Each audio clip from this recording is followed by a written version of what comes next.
Hospital Porter's Pride and Dignity, Stop the New World Order. Welcome to Panwo TV.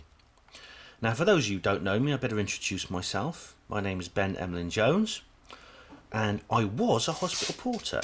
I'm not a hospital porter anymore because I got sacked under very suspicious circumstances. I had an exemplary record at my hospital. I'd been there 23 years. There's no place for false modesty in this discussion. I was a member of an elite. I was an exceptionally good member of staff. I was one of the most experienced, the most highly trained, the most dedicated. And I think I was one of the best porters they had, if not the best. Yet they got rid of me almost instantaneously when someone very important told them to get rid of me. I can't prove that, but I think it happened. I've told this story several times before. If you're not familiar with it, you can go to, if you just put in hospital porters in the search box on my channel, it'll come up. I had a blog called Hapanmo, still have a blog called Hapanmo, Hospital Porters Against the New World Order, as you say. It's attached to this YouTube channel and also the radio shows that I do, called Critical Mass Radio, Planet X Radio, and the Mindset podcast. Now, I've been doing this since 2006, and everyone at work knew about it, but for strange reason, no one had ever said anything to me before. They hadn't even approached me informally and said, Ben, it's a bit dodgy doing this, bringing hospital portering into it. You might be in danger, it's a bit unprofessional, but no one said anything before. But then, for some reason, they made out they'd received a complaint and they had no idea what was happening. That's how they got rid of me. I can't prove it. I tried to appeal. I've been to a solicitor and he said, I've been practicing law for 20 years, like industrial law, and yours is the strangest case I've come across. But I can't go to court with what you give me because there is no actual direct evidence. There's only circumstantial evidence. Unfortunately, I made it easy for them. Well, I'm just one of many people who've lost my job because of my interest in conspiratorial, paranormal, and alternative subjects. Another, of course, is Tony Farrell, the police intelligence officer, who was discharged from the police force because of his belief that, or his knowledge that 9/11 was an inside job and 7/7 was an inside job. Kevin Annett, a vicar in Canada, sacked from his job because he exposed how the residential school system, which was supposed to give an education to the remote Indian tribes, had actually been killing them. Killing young children of the Indian tribes. He got sacked from his job and disfrocked from the church in a surprisingly similar way to me. Basically, this has to be exposed so that people who have these interests can speak about them freely. I might ask those actually keeping this secret and who organise these various events, why you're doing it, why do you work for these people? And that goes for everything I'm going to talk about in this particular film. Why don't you rebel? Rebel against these people and get a proper job. That's what I say. Don't work for the hand that bites you, or the teeth that bite you. Don't be the hand.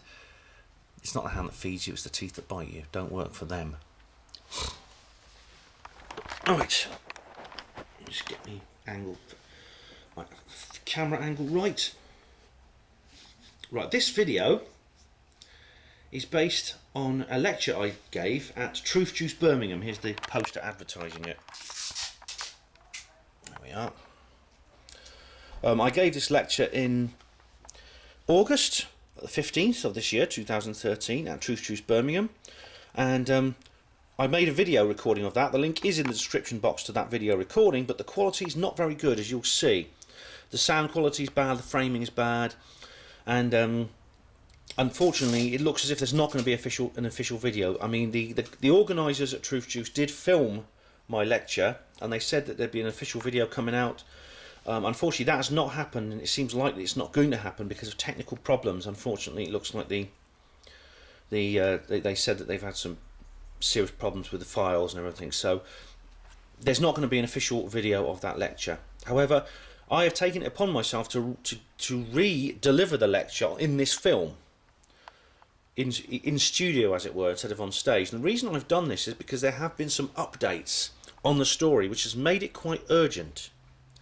And I will be talking about that in the course of this video. Right.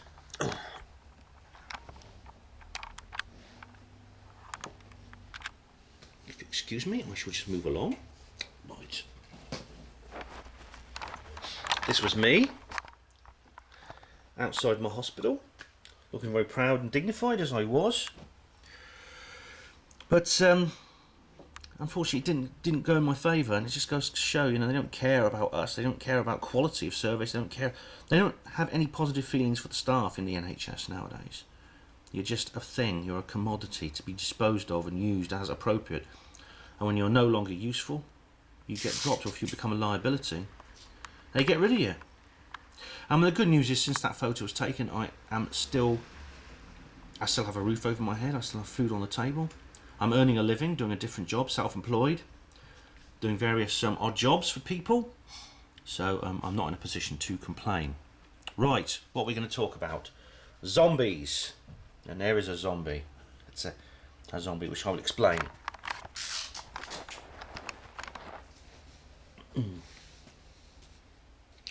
If you excuse me a moment, I just have to refer to my script. I do have a script.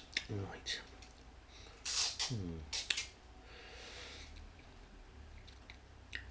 Right, now zombies are a very grotesque, very unnerving subject, and what I am going to speak about tonight is very worrying, it's very frightening.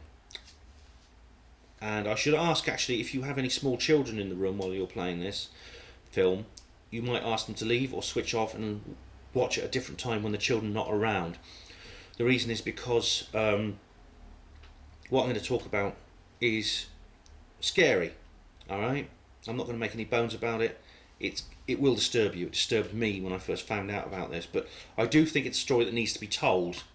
In fact, I think it's essential that it be told. Now, we ought to begin with the basics. All right? I'm going to assume no previous knowledge on any of my viewers' parts. What is a zombie? Well, I've just shown you this picture of a zombie.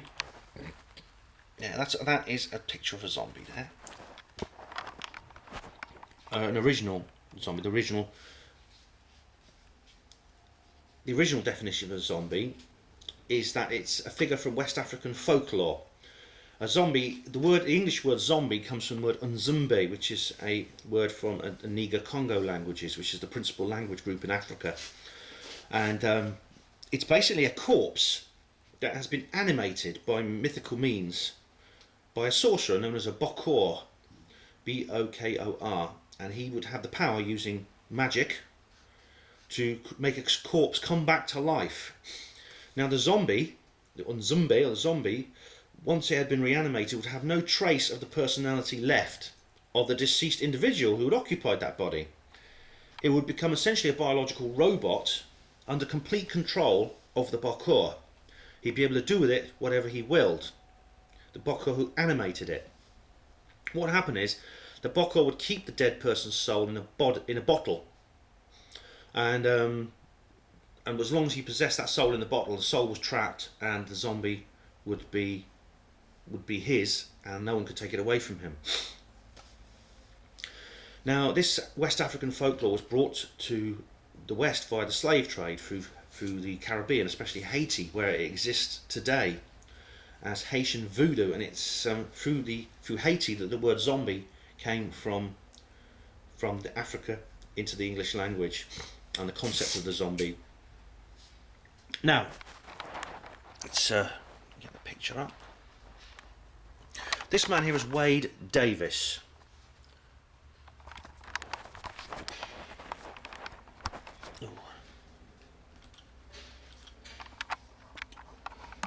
Now, just get the camera right, so I'm using a little improvised tripod there. Now, Wade Davis is an anthropologist and he's an ethnopharmacologist. You may wonder what that is. It's basically someone who studies the pharmacy, the medicine of indigenous people. Now, he went to Haiti and he studied the zombies. He he studied this whole concept of voodoo zombieism, and he concluded that zombies were not really corpses, they weren't really dead. What happened was that the sorcerers, the voodoo priests and priestesses, actually infected people with something called tetrodotoxin, which is a poison which comes from the pufferfish, which is a very, very toxic fish. It's a fish which has spines all over it, and if you step on it or you touch it, the spines will penetrate your skin and inject you with tetrodotoxin, which will probably kill you. Some toads also have tetrodotoxin in their skin to protect them from predators, including us. They're usually quite brightly coloured. If you see anything brightly coloured in the jungle, then it's probably poisonous, and especially if a toad or a frog. And what happened was the sorcerers, the Haitian sorcerers, and indeed the African sorcerers before them, used to get this toxins of various types. In Haiti it was tetrodotoxin, and infect people with it. They'd get you to eat it or put it on your skin, and it would go through, it would penetrate your skin into your body. It was that powerful. Now, this is what he said zombies were. Now, there was a film made of Wade Davis, about Wade Davis, very loosely based on him. You'll be lucky to know it is very loosely based. Hang on, 1 second. I don't want you to see my script because it will give away the plot. Here, look at that. Bloody hell. That is a scene from the film The Serpent and the Rainbow, and you see a zombie there. It's a very, very frightening horror film starring Bill Pullman and I can't remember her name, black lady, an English actress. It's basically, it's very frightening, but it's based on Wade Davis's work. He wrote a book called The Serpent and the Rainbow, and this is a horror movie from 1988. Don't watch it before you go to bed. I recommend. So now, one of the characters in that film is based on a real person called Clairvius Narcisse, who was born in 1922 and died at some point. It's not known short. Sometime in the 1940s he died. Anyway, he returned to his village in 1962 and was recognised immediately by everybody. Where is it? Yeah. He was said to be turned into a zombie via a voodoo. Right. What happened was when he returned to his village, everybody recognised him. He was examined by doctors who found he had no heartbeat, even though he appeared to be alive. He had no blood pressure, no heartbeat, no pulse. It was all very, very spooky. Now, no one knows exactly what happened to him. I think it's a bit doubtful what happened to him, but the legend said that he is a zombie. He was dug up. He used to talk about how he was dug up from his grave, and he was turned into a zombie by the voodoo priest. Now, Wade Davis examined the case, re-examined the case for his book, and he decided that Narcisse was actually one of these people who was infected with tetrodotoxin and turned into a zombie. It attacks the central nerve. It puts you in a coma first of all, so you have no life signs, and a doctor who didn't know what to look for might pronounce you as dead. In fact, there's cases of people in comas being buried. It's quite scary, and then they come back to it's all that happens in the film actually. So don't. It's pretty. It makes you shit. It made me shit my pants almost, to be honest. To put it bluntly. Anyway, the idea was that you would then be, when you came out of your coma, the attack on the central nervous system by the poison would make you into a mindless kind of slave. You would have no willpower. You'd be kind of in a daze, and this is where the idea of the zombie comes from in Haiti. Now, of course, zombies entered horror fiction in the 20th century. Richard Matheson and H.P. Lovecraft wrote stories that were partly based on what you might think of as a zombie. But the first word of the actual word zombie in fiction was the 1929 novel The Magic Island by W.B. Seabrook. And the world's first zombie movie was White Zombie, which was in 1932, directed by Victor Halperin and starring Bela Lugosi. I've not seen that, but it's the original zombie movie.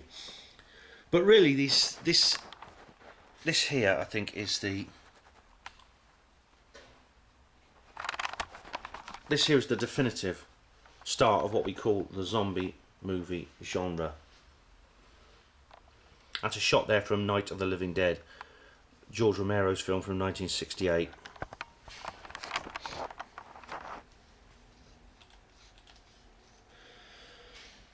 These are really, like I say, the George A. Romero and his movies are the definitive and seminal introduction of the popular emergence into culture of the zombie. The first one came in 1968, as you've seen there, Night of the Living Dead. It is in the public domain, you can see it on YouTube. Please do watch it. It is really, really, it's not only a very, very good film, it's very entertaining, very interesting, but it really is, like as I said, it's a seminal film. It launched an entire culture. It was actually the first of a series of 6 films made by George Romero. He made 5 sequels after that. The first one was in 1978, Dawn of the Dead, which is, I think, the best zombie movie ever made. And the 5th sequel in 2010, Diary of the Dead. In 1986, I think, was Day of the Dead, which was the 3rd sequel. Then he took a 20-year break and came back in 2005 with Land of the Dead, and his style was still very much the same. And there was the 2 final sequels after that, made within a couple of years of each other, 2008, 2010, I think. And Romero's films introduced the very popular idea of the zombie apocalypse. In the Night of the Living Dead, we have a situation which is not explained, in which people start becoming zombies, these Romero-esque zombies. I'll explain the detail in a minute. And this caused a scenario. The central characters were humans, living humans, who were caught in this situation in which zombies start breaking out everywhere. I'll show you some of the imagery now. That's from Dawn of the Dead there. Famous scene where the zombies break into. What happens is these people go and live in they move into a shopping centre, and they have to hold. They basically hold up in there, under siege by the zombies, and how they cope with that. It's a very, very interesting film indeed. There's another shot here from Dawn of the Dead where one of the main characters actually becomes a zombie because he survived a zombie attack. I'll talk more about that in a minute. As I said, you really shouldn't let children watch this film. That is a scene from Day of the Dead, the 1986 film, where you see a zombie consuming human flesh. And that is from the 2005 film Land of the Dead, which is the 4th sequel of Romero's. This is one of the leader of the zombies, because the zombies become, through the course of Romero's films, not much changes except the zombies become more aware as time goes on, more organised. In Land of the Dead, they become quite established and organised, and they can form groups and they can become more aware.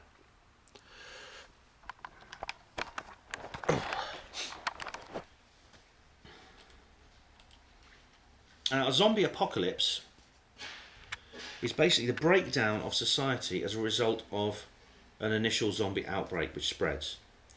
And this is an archetype which has emerged as a prolific subgenre of dystopian and apocalyptic fiction. Apocalyptic fiction is basically where there is an apocalypse, where there's some sort of disaster which destroys the world and people have to survive, etc. The zombie apocalypse is a big part of that. And as I said, it started with Night of the Living Dead. That was the first one, and it spread to all the other sequels of the Romero films, also other movies that have come off from that, the various remakes of Romero's films and other movies. Some quite recent, like World War Z, which I'm going to talk about in more detail in a minute.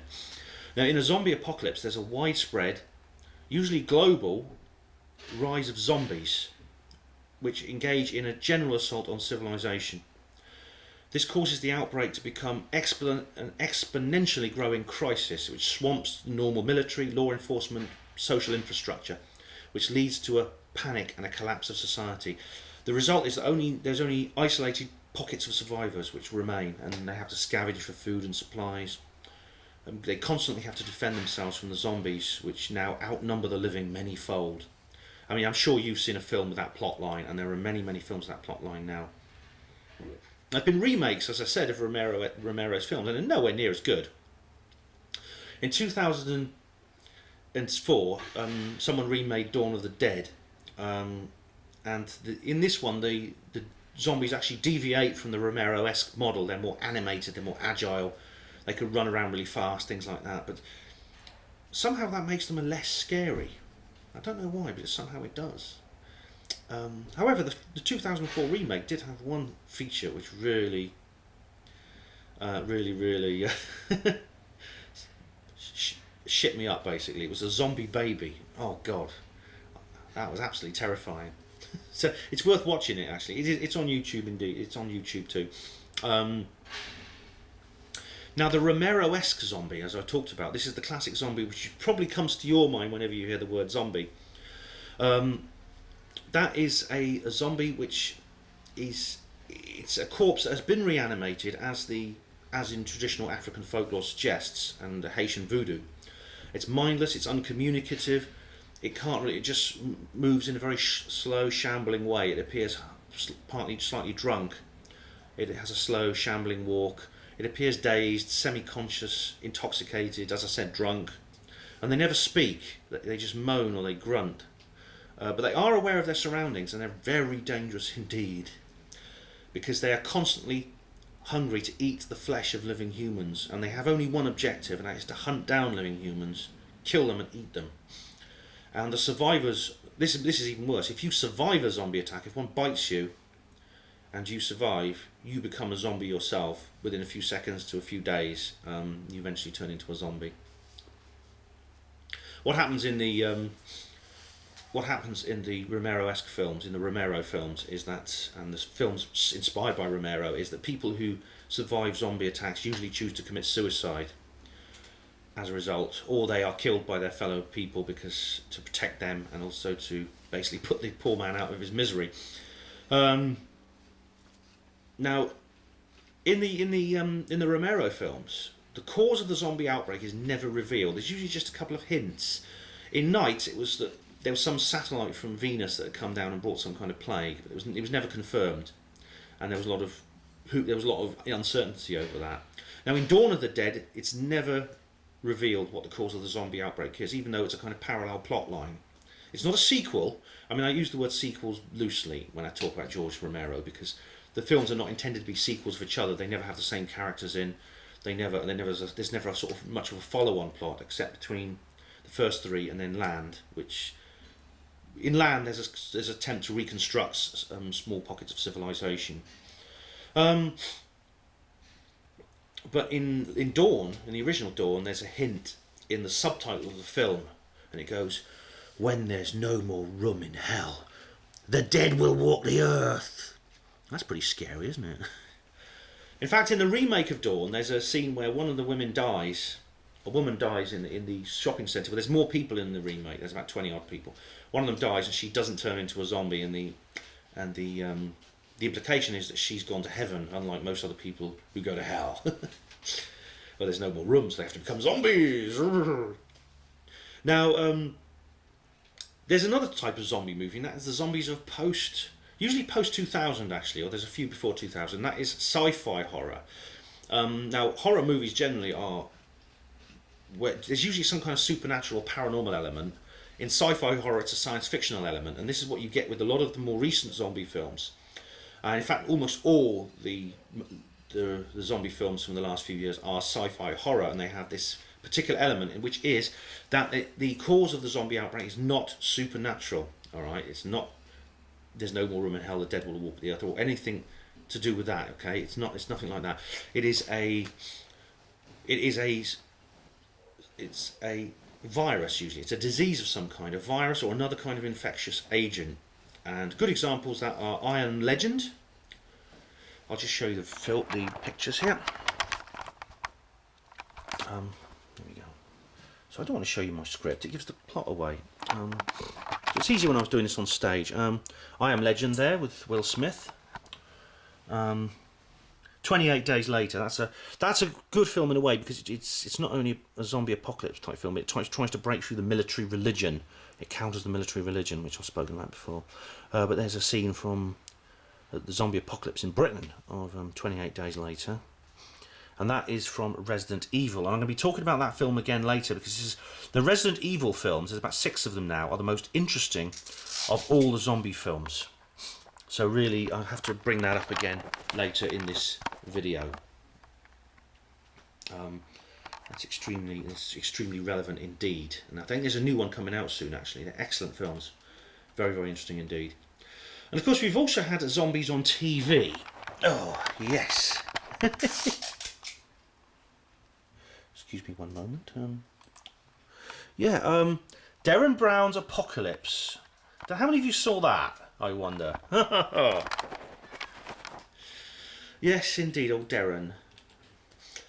You are feeling very sleepy. Look into the eyes, or not around the eyes, in the... Oh, no, that's Little Britain, isn't it?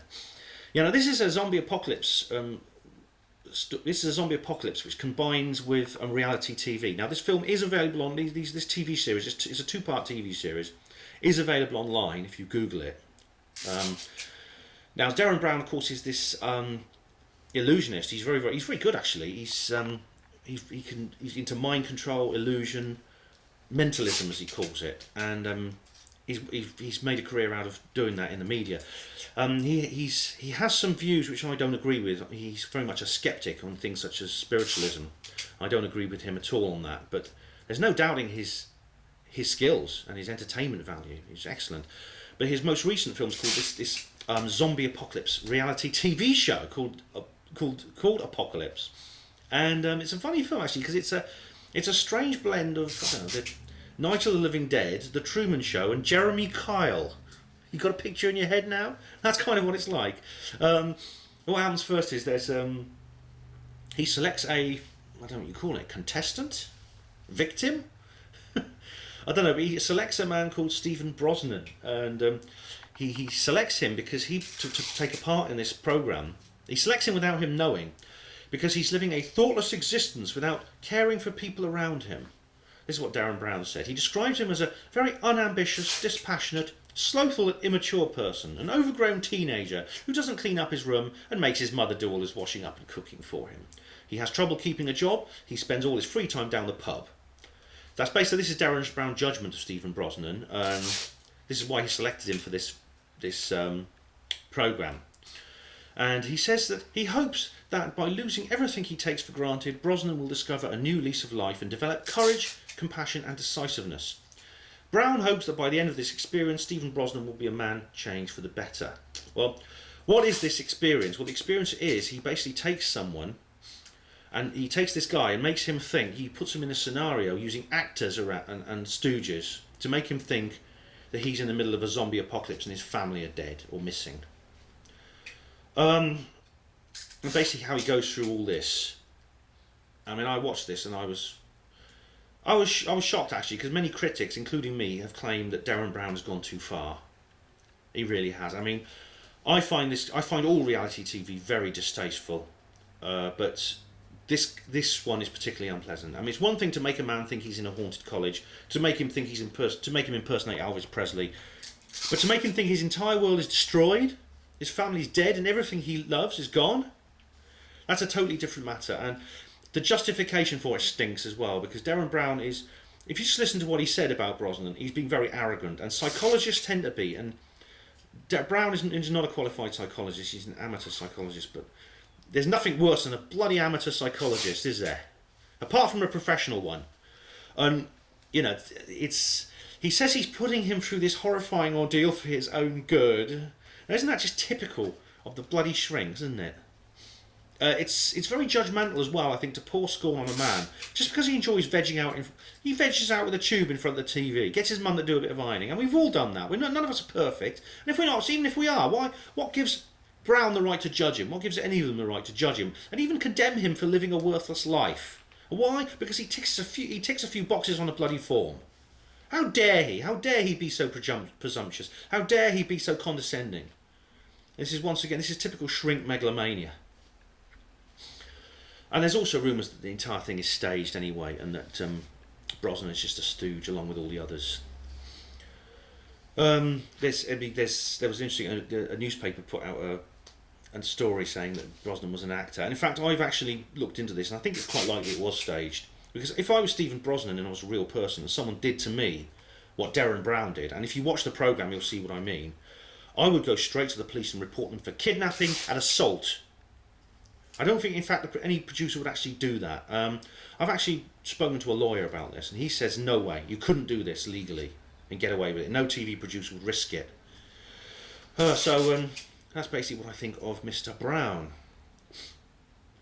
Now, in the 2000s, as I said, there was a revival of zombie movies in this sci-fi form. And This is the kind of form it took. I don't know how many of you have seen this. World War Z. Now I've seen it. I've actually done a review of it on Panwo TV. If you're familiar with my previous films on zombies, I'll put a link in the description box. You'll see the various movies I've made about zombies and articles. There we are, World War Z there, with Brad Pitt. I went to see this film actually, and I reviewed it on her panel. Let me just make a... So, excuse me one moment, I have to just make a little note here. This is just to remind me, alright? I'm just going to remind myself. Zombie vids. Okay, let's just to remind myself what... Because I always forget to put things... If you notice, I say I'm going to put a link in the description box and I don't. Alright, well I'm not going to do that this time. I'm actually going to remind myself to put a link to that in the description box. Right, back to World War Z. Right, World War Z is a film about a family caught up in a zombie apocalypse, and the tagline is this voice of innocence, which comes from a little girl watching the TV, and she turns to me and she says, "Daddy, what's martial law?" And isn't that chilling? Anyway, the zombies, it's a very, very interesting film because the zombies in this film are different to the Romero-esque ones, and they're also different to many others because they're super zombies. These are zombies that they're infected with some kind of virus, a rage virus or whatever it's called in 28 Days Later, and they become super zombies. They can run at 100 miles an hour, they can leap 50 feet into the air, and there's this very memorable scene where they throw themselves at this huge wall and they pile up these huge pile of zombies and they jump up and they grab a helicopter and things like that. What's interesting about this film is they move like a human wave almost like, you know, lemmings. It's really creepy to watch. Now the United Nations are heroes in this film. The main character played by Brad Pitt is some UN investigator of some kind. There's also an element of Zionism in this film because Israel is like the last bastion against the zombie outbreak, and everyone's in this sort of like wall around it. It's rather like the wall they've got around Jerusalem, the peace wall as they call it, to keep these nasty Palestinians at bay. And what's interesting is several organisations are mentioned, for instance the Department of Homeland Security. These are real organisations, the World Health Organisation and the Centre for Disease Control and Prevention, which I'm going to come back to because that's very, very important. I think the best aspect of this film is that the denouement, the final scene, is set in Wales, and there's not many American films that are set in Wales, so that's really, really good indeed. Now, I've done a review online of this book. This is called Zombie Apocalypse by emlyn-jones et al. This is a very, very book I read and I reviewed. It's basically it's a very interesting book indeed because it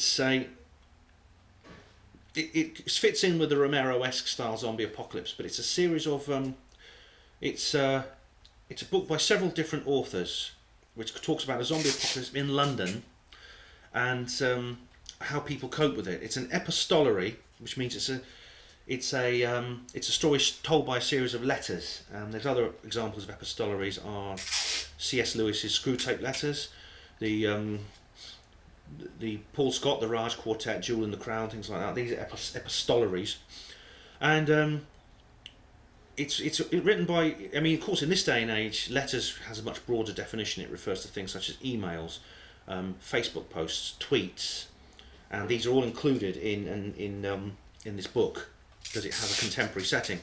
And what's interesting about the zombie apocalypse is it combines sci-fi and supernatural elements. So it talks about a virus, but it also talks about occult activities. Someone called Nicholas Hawksmoor, who's he's an architect. He was one of the draftsmen for Sir Christopher Wren, who was the leader of the Priory of Sion, Prieuré de Sion, who designed the very occult structures like the new St Paul's Cathedral and many other areas of London after the Great Fire of 1666. Hawksmoor was an architect in his own right, and he built a lot of churches around London that are full of Illuminati symbolism. This book is disturbing to read because it's very vivid. It's an account of what would happen, and the authors have gone to a lot of time and trouble to imagine what would happen, just as Romero did.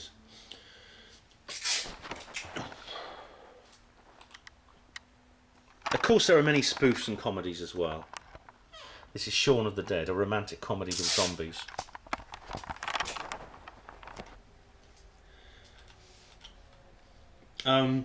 There's a movie called K, which is set in all places, the Large Hadron Collider. There's also Warm Bodies is another one, another zomcom, zombie comedy, zomcom, and of course Shaun of the Dead, which is it's a spoof and also it's also a homage to the Romero-esque films because it's setting the scenario is exactly the same as Romero, but it's funny. It's actually really hilarious. There's a lot of very popular culture to do with zombies. There's fan clubs, there's movie fans, there's zombie conventions, and there's also zombie walks as well. And the people I'm going to be talking about later on, the update to the original lecture I gave, have talked about this as well. There's been annual zombie walks in Toronto, and there's a big one in Warsaw, and they're very, very popular.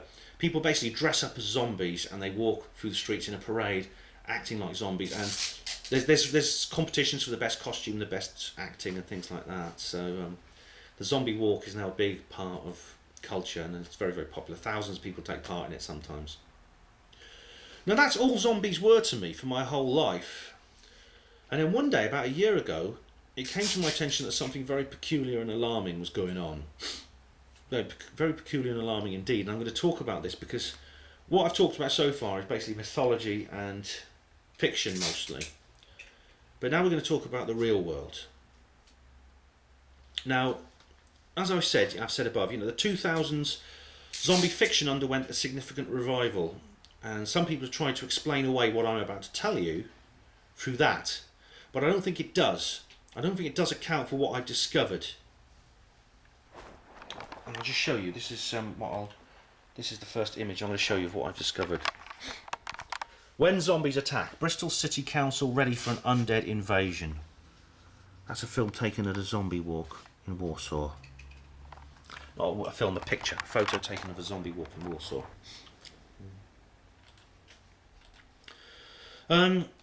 I saw that article in The Guardian last year entitled When Zombies Attack, Bristol Ready for an Undead Invasion. When zombies attack, Bristol City Council. A local authority reveals top secret planning which outline self-defence strategies should zombies invade. Bristol City Council has outlined emergency plans for a local attack. This is in full seriousness, okay? Local authorities routinely detail emergency plans for natural disasters such as floods or strong winds, but also man-made atrocities like terrorist attacks. But according to a top-secret plan revealed after a Freedom of Information Act request by The Guardian, Bristol City Council appears to be well prepared for a zombie attack. A Mr. P store contacted the council wondering what plans had been laid down in case of the undead invade. The council ignored rather than ignoring the request or dismissing it, an officer wrote back setting out the best ways to tackle zombies and highlighting areas of the cities considered high risk. A Freedom of Information Act request by The Guardian revealed more information.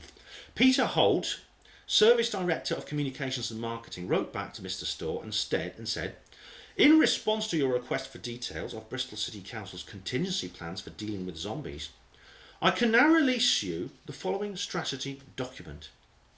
Please note that this document contains various redactions and has been considered as it has been considered that some information contained therein must be withheld for the purpose of safeguarding national security.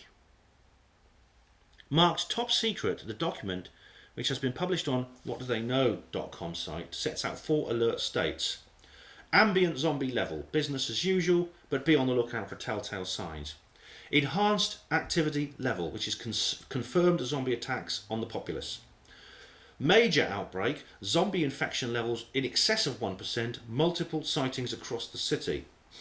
Zombie pandemic level, concentrated outbreak, infection levels over 30%.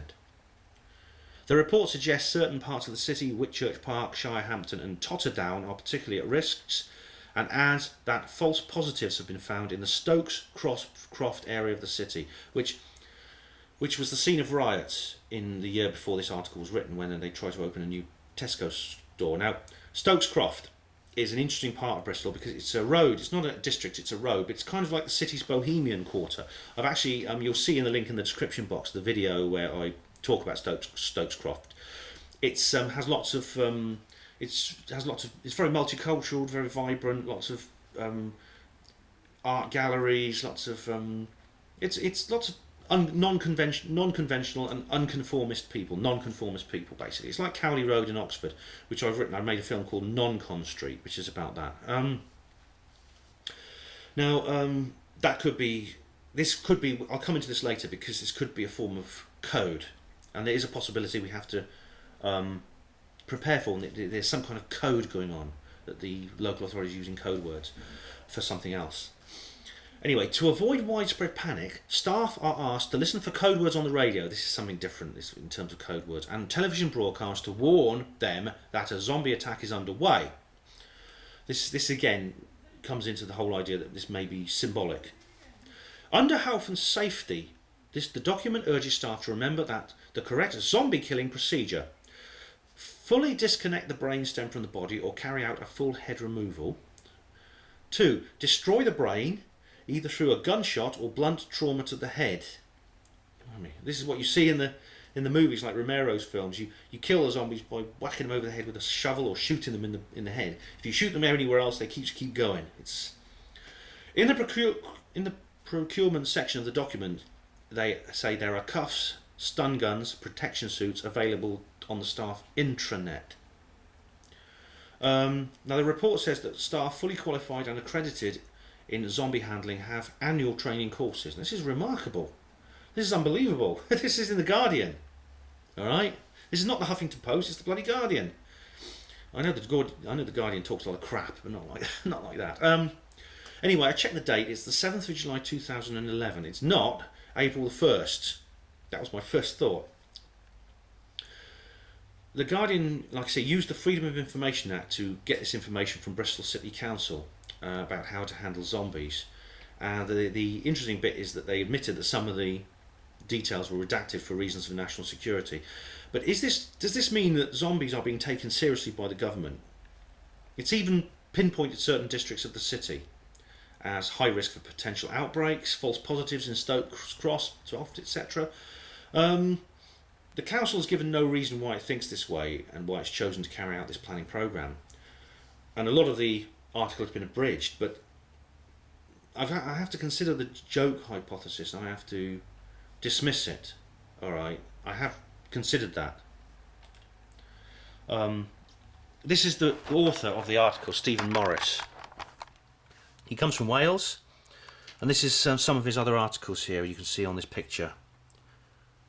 Okay, he's a serious reporter, and this is, I think, which is what, if you look at his bio, he's not a novelty columnist, so he's not the kind of person who would normally be assigned to write stories like this, articles like this. The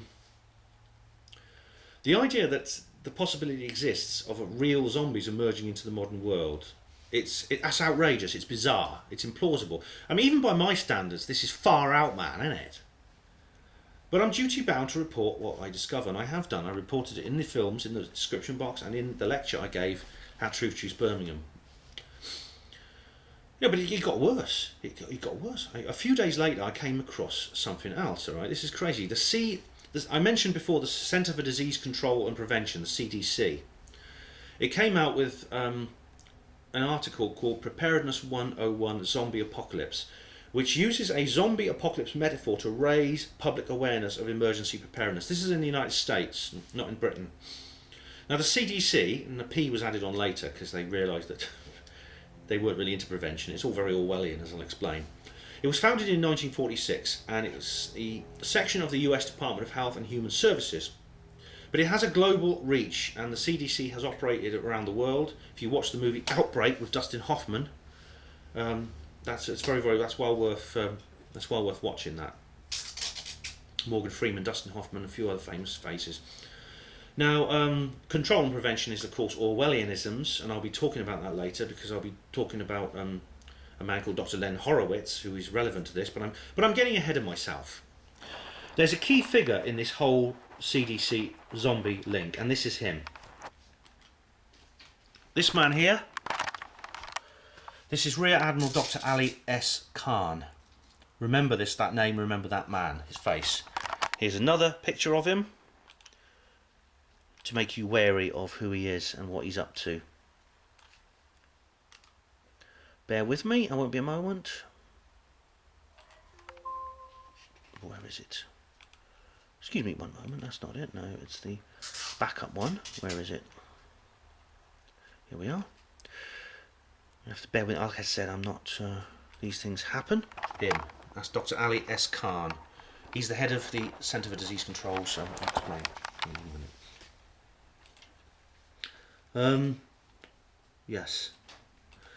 Rear Admiral Dr. Ali S. Khan, he is the head of the CDC's Office of Public Health Preparedness and Response. And he has a blog, and he wrote on his blog, as part of this new publication, this new theme, take a zombie apocalypse, for example. That's right, I said zombie apocalypse. Now, you may laugh, but when it happens, you'll be happy you read this. And hey, maybe you'll even learn a thing or two about how to prepare for other emergencies. Possible pandemics of flesh-eating zombies from the horror film Night of the Living Dead and their video game series Resident Evil.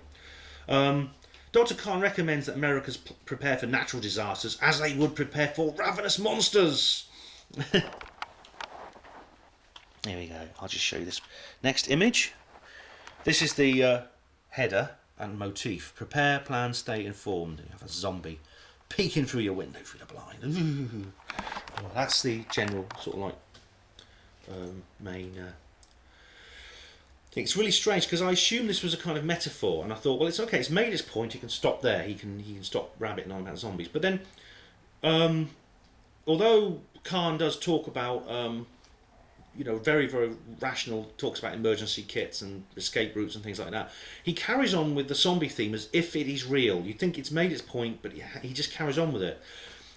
Dr. Khan's blog included precautionary advice about zombies, along with the usual tips for preparing emergency kits, like planning escape routes, torches, emergency water bottles, things like that. He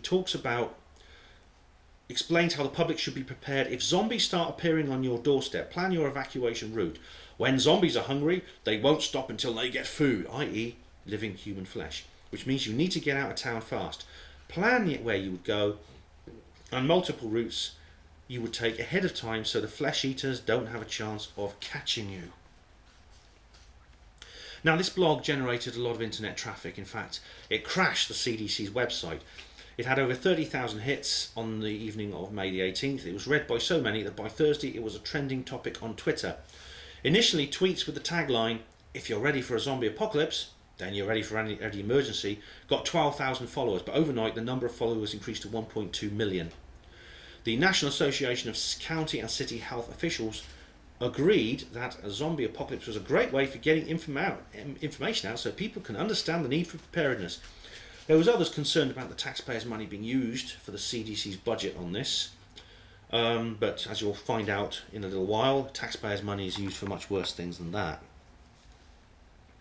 It gets a bit bizarre actually, because the CDC announced a contest for the most creative and effective videos covering preparedness for a zombie apocalypse, or apocalypse of any kind. It's almost an afterthought. I mean, in the video contest, the CDC challenged contestants to upload videos to YouTube demonstrating how they are prepared for a zombie apocalypse, and almost as an afterthought, other emergency situations like floods, earthquakes, hurricanes, or terrorist attacks.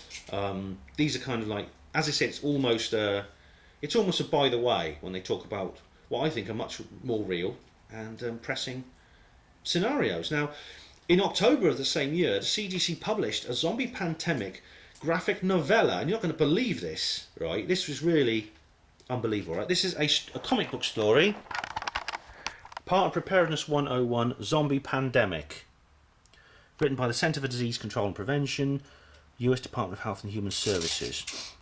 And there we go, see, and this tells a story of a group of people. The first scene obviously has an Illuminati pyramid there on top of the building, which is very interesting. It tells a story about this lovely young couple and a dog sitting down to watch TV, and suddenly we have an emergency, strange viruses spreading.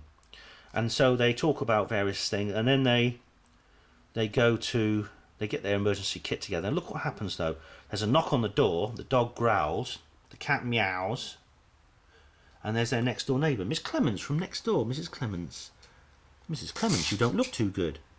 Maybe you should go lie down and I'll bring Snowball back for you. That's the cat. Arr! Mrs. Clements!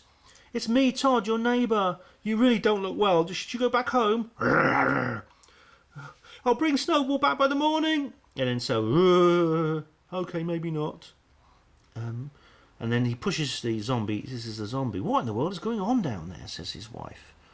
And then they go through various situations to do with zombies. There's the zombie apocalypse there, and maybe I think about turning on the TV. This gets really creepy. Zombie Pandemic Part 2. This is the CDC's headquarters. Yay! Hooray! And here there's the Emergency Infectious Diseases Laboratory, where they're developing a vaccine super quick. And these brave, intelligent young scientists, and of course Dr. Khan is there. And it goes on like this. It's a really, really strange thing to watch. You see, it's all the tropes you get from the zombie apocalypse movies, etc., etc. And then they wake up and where is it? They wake up and find it's all a dream. No. Oh, what a palaver! Isn't that unbelievable, eh? And there's these posters as well. All right, here we go. These posters I've got here on PDF. Don't be a zombie, be prepared. CDC.gov. And then another one here. This is the other poster. Get a kit, make a plan, be prepared. Again, with the zombie theme attached to it. Now, the CDC is actually planning to run a survey to find out how many of the blog's readers actually follow the tips and made the recommended preparations for a zombie apocalypse. And what's more, if you go to the CDC website, you can buy merchandise, t-shirts, coffee mugs, beer mats. You couldn't make it up, as David Icke says. Now, this is one of those few occasions where I'm not boasting, all right? I'm completely baffled. I don't know what is going on here. The motives for this publication are so unclear, they're so nebulous, it's hard to know exactly who made it and why. Or what, I know Dr. Khan made it, but why did he make it? They include this advice as if it's a possible real event, and then there's a few sentences in which they remember to include other obviously real threats like earthquakes, hurricanes, tornadoes, and then they go back to discussing the zombies as if it's a really feasible danger. Now, the original blog document is dated the 16th of May 2011, and it was written by Dr. Ali Khan, the CDC Director of Public Health, Preparedness and Response. Now, going back to the Bristol City Council document, that was dated just 2 months later, July 2011, so clearly we're looking at some kind of international policy here. I don't think it's a coincidence that these two organisations in separate countries on opposite sides of the Atlantic would come out with the same policies coincidentally. Now, you might think, well, this is grotesque. Surely they don't literally mean zombies, do they? You know, but if there is no real zombie threat, why these articles and contingency plans for zombie attacks? It's really, really strange. I mean, to me, I wonder if it's some kind of psychological warfare attack. And I'm going to go into that in more detail later, because this is the other people I'm going to talk about who've provided an update for this subject are going to talk about that as well. Because if it is some kind of metaphorical scenario, I don't see it working. It's just so peculiar. It's too extreme. It's too outlandish. Everyone's going to laugh at it. And now they could easily. It's much more credible, I think. Why don't they just put out the usual bump about Al Qaeda terrorists? You know, and there's one of them under your bed brandishing a Mr. Sheen can full of bubonic plague. I mean, that is a more credible threat, isn't it? Just slightly more credible. Now, another theory is that this is some kind of cover story which is laundering another secret operation. Now, this is a popular idea in ufology, that the government, UFOs are an engineered myth, you know, designed to draw attention towards it, to deflect attention away from something real. In other words, a lot of the ufologists who posit this theory say that the governments have created a myth of UFOs because they're test flying secret aircraft like the U-2, the stealth fighter, the stealth bomber, spy planes, things like that. in our skies above us, and by creating the myth of ufology, they make it less. They make people look up and see UFOs, so they're not going to see what's really there, which is the enemy might spot the warplane, the secret classified technology. But it's a very, very risky gambit to, and I've spoken about this regarding ufology in several articles and several films. It's a very risky gamble if you're going to draw someone's attention towards something for the purpose of deflecting it away. Case in point, Bob Lazar. I mean, according to the PSYOP theorists, Bob Lazar is put out there by the government to keep Area 51 more secret and keep the secret aviation technology more secret. Well, no one had heard of Area 51 really before Bob Lazar. This is an example, and so in a sense they've drawn attention towards it, trying to deflect it away. It doesn't work. It can backfire in any number of ways. And in the case of Bob Lazar, it has backfired. Because, I mean, Area 51, everyone's heard of it. It's the theme of novels. It's the theme of films. People go there, they visit it. It's on the tourist route. You can get a guided tour from Las Vegas on a bus which will take you to the edge of the zone, down the Groom Lake Road, to the border. Why would the council or CDC use a code situation that is bound to attract even more attention and incredulity to conceal something? It could work, but it's so unlikely. It's rather like a spy undercover in an enemy country walking down the street wearing a clown costume. Sure, he wouldn't look like an enemy spy, but he would look like a clown. He would draw attention to himself. Now, I was mulling these ideas over in my head, and then I came across something else which thickens the plot even further, and I will talk about that in part 2 of this film. So stay tuned for that.